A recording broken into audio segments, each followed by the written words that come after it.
Well,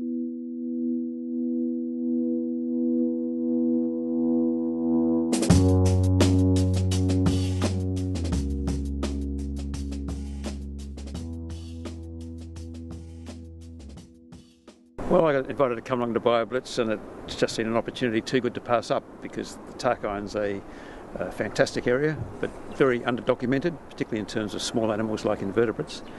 So although it's been sampled for many, many years, there's very poor documentation, and many species are still to be discovered here. So we've found some excellent and rare species of moths and beetles and spiders so far, and that'll take days of work later on to process those and document them more carefully.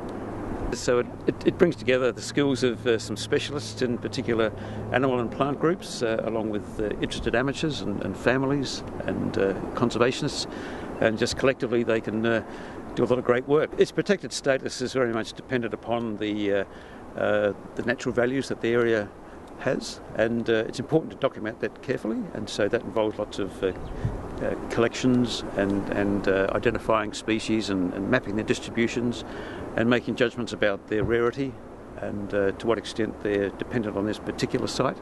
So we're finding, for example, everything from quite widespread species that occur over most heathy parts of coastal Tasmania, one extreme, and then at the other extreme, species that are only found in the Tarkine.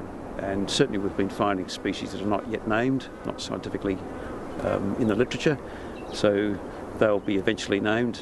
It might be a year, it might be 10 or 15 years before that happens, but it all adds to our inventory of the location.